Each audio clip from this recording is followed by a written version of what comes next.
ভাই তারেক রহমান সাহেব এখন পর্যন্ত সংসদে কেন কথা বলতেছে না জানেন? এই যে মনে করেন সালাউদ্দিন সাহেব, এরপর ব্যারিস্টার আন্দালিব রহমান পার্থ, মানে তারা সংস্কার বিরোধী কথা বলে নিজেদের ফেসটা আমাদের কাছে যেভাবে খারাপ করতেছে এখন পর্যন্ত। তারপর জুলাই সনদ বাস্তবায়ন না করার জন্য যে যে বক্তব্যগুলো তারা এখন পর্যন্ত সংসদের ভিতরে দিছে, তো মনে করেন সংসদের ভিতরে কথা বললে উনি অবশ্যই এসব বক্তব্য ওনার অজান্তেই চলে আসবে তারেক রহমান সাহেবের। তো তারেক রহমান সাহেব চাইতেছে যেন সাপও মরুক আবার লাঠিও না ভাঙুক। মানে এক কথায় যদি বলি, কাঠের পুতুল আছে না, কাঠের পুতুলের মতন বইসা আছে।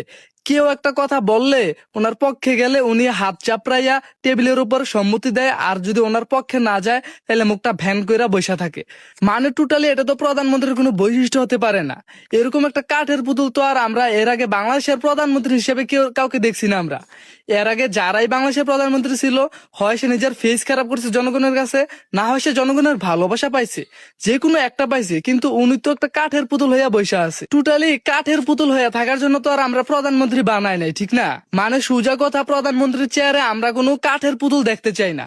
নাকি প্রধানমন্ত্রী সাহেব কথা বলতে পারে না, কোনটা? বারবার আমার ওই পিনাকি ভট্টাচার্য সাহেবের একটা কথা শুধু স্মরণ হয় যে তারেক রহমান সাহেব নাকি বাংলার লুথার কিং। তো আসলে এরকম করলে তো আসলে বাংলার লুথার কিং বলা বাদে তো আর কোনো উপায় দেখতেছি না আমি।